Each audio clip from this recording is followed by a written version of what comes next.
নমস্কাৰ,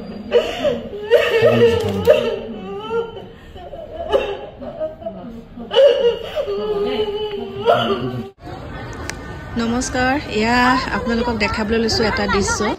যোৱাকালি যিহেতুকে জুবিনৰ জন্মদিন আছিল আৰু জন্মদিনৰ উপলক্ষে লাখ লাখ অনুৰাগীয়ে দিছে এইবিলাক গামোচা, আৰু সেইখিনি গামোচা আকৌ সকলো আমাৰ অনুৰাগীকে আকৌ ঘূৰাই দিছে দেই। যিসকল অনুৰাগীয়ে এইবিলাক লাখ লাখ গামোচা উঠিছে কিনো কৰিব, সেইকাৰণে বহুত অনুৰাগীয়ে হাতাৰ পৰা লাগিছে ল'বলৈ, সেইকাৰণে সকলো বিলাই দিছে। আৰু এইফালে চাওক কেনেকুৱা মৰম ফুলৰে কি কৰিছে চাওক, দলিচা পাৰি দিছে।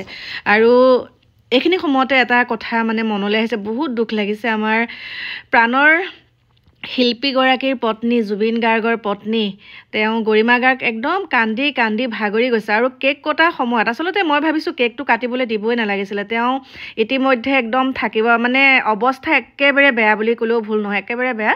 আৰু তেওঁক লগে লগে এই যিটো কেক কাটিছিলে, কেকটো কাটোতে এখন এখনকৈ যেতিয়া জুবিনৰ ফটোবোৰ ওলাইছিলে তেতিয়া তেওঁ ঢলি পৰিছিলে দেখি পেলাই।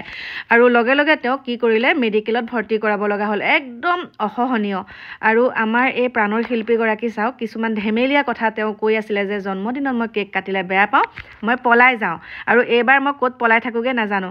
আৰু চাওক কি হ'ল, এনেকুৱা লাগে যে তেওঁ যে সকলোখিনি কথা জানে। আৰু যেতিয়া তেওঁ হৈ পেলাই আকাশ বন্তি জ্বলাইছিলে, সেই আকাশ বন্তিত তেওঁ সুন্দৰকৈ আমাৰ অনুৰাগীসকলে দেখা পাইছে।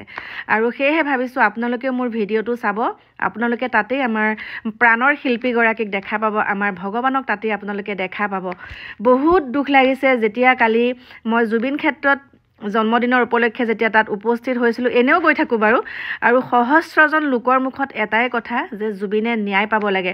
কণ কণ শিশুৰ পৰা একেবাৰে বয়োজ্যেষ্ঠ লোকসকল ইমান দূৰ দূৰণিৰ পৰা আহিছে। বহুতে কৈ থাকে যে পইচা দি পেলাই জুবিন ক্ষেত্ৰলৈ মানুহ আনে, কিন্তু সেইটো একেবাৰে মিছা কথা। এতিয়া যিমানসকলক তাত লগ পাইছোঁ, তেওঁলোকতো আগদিনাই আহি পেলাই ৰখি আছে, তাত ৰাতি কেক কাটিছে।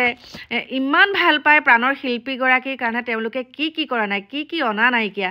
গতিকে চাওক, এই যে লাখ লাখ গামোচা, যোৱাকালিতো 5 লাখ গামোচা, আৰু এইফালে চাওক এয়া জাপি কিমান ডাঙৰকৈ এয়া বাক্সাৰ পৰা আনিছে। গতিকে আমাৰ সেই মহাকালপিতকেইটাতো বাক্সাতেই আছে চাওক। গতিকে মই ভাবোঁ সোনকালে ন্যায় পাব লাগে। আমাৰ অন্তৰত একোৰা জুই জ্বলি আছে। যোৱাকালি জন্মদিনটোৰ উপলক্ষে আমি যিমানখিনি আয়োজন কৰিছোঁ তেওঁক ভাল পাওঁ, তেওঁ আমাৰ হিয়াৰ আমঠতে আমাৰ বুকুৰ মাজত আছে। কিন্তু এটা কথাও ঠিক, সকলোৱে কিন্তু একোৰা জুই লৈহে আছে, সকলোৰে অন্তৰত একোৰাই জুই, সেই জুই কৰাই হৈছে জুবিনে ন্যায় কেতিয়া পাব। এতিয়া 2 মাহ কমপ্লিট হ'ল, আজি হৈছে 19 তাৰিখ, একদম পূৰা 2 মাহ শেষ হ'ল, 3 মাহত ভৰি দিলে। গতিকে আমাৰ মুখ্যমন্ত্ৰী ডাঙৰীয়াক এটাই অনুৰোধ জনাওঁ, আপুনি অতি সোনকালে আমাক ন্যায়টো দিয়ক, কাৰণ আপোনাৰ লগতে সকলোখিনি আছে। আপুনি যিহেতুকে হত্যা কৰিছে বুলি কৈছে, গতিকে কোনেনো হত্যা কৰিছিলে আমাৰ প্ৰাণৰ শিল্পীগৰাকীক, আপুনি সেইখিনি বিচাৰ কৰক, আৰু ডিচেম্বৰৰ ভিতৰতে আপুনি আমাক সকলোখিনি জনাম বুলি কৈছিলে। গতিকে আমি বহুত অপেক্ষাৰে বাট চাই আছোঁ। আৰু এয়া চাওক, আমাৰ অসমীয়াক হিংসা কৰে। এয়া উদাহৰণ আমাৰ প্ৰাণৰ শিল্পীগৰাকীয়ে কৈছে যে পাঞ্জাবী মানুহ কেতিয়াও দুখীয়া নহয়, কেতিয়াও ভিক্ষাৰী নহয়। এজন পাঞ্জাবী যদি ভিক্ষাৰী হয়, 10জন পাঞ্জাবী ওলাই আহি সেই ভিক্ষাৰীৰ পৰা তেওঁক পৰিত্ৰাণ কৰে, সহায় কৰি পেলাই। কিন্তু আমাৰ অসমীয়াৰ ভিতৰত কি হয়, এজন যদি ওপৰলৈ যায়, কেনেকৈ তেওঁক আকৌ ডাউন দি পেলাই তললৈ আনো, তেনেকুৱাখিনি কথা। গতিকে বহুত সুন্দৰ নিদৰ্শন, তেওঁ বহুত ভাল কথা কৈছে। গতিকে মোৰ প্ৰিয় বন্ধু বান্ধৱীসকল, আৰু যিসকল কণ কণ শিশুৱেও বাৰু মোৰ ভিডিঅ' চাই, তেওঁলোককো এটাই অনুৰোধ জনাইছোঁ, তোমালোকে অন্ততঃ আমাৰ জুবিন দাৰ নিচিনা হ'বলৈ শিকা।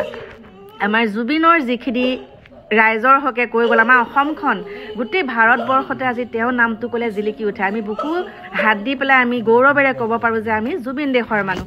গতিকে সকলোৱে অনুকৰণ কৰিবা, আমাৰ জুবিনৰ যিখিনি নিদৰ্শন আমাক দাঙি ধৰিছিলে, সেইখিনি যাতে আধৰুৱা কামখিনি যাতে আমি কৰিব পাৰোঁ, সেইটোৱে মোৰ সকলোলৈকে অনুৰোধ।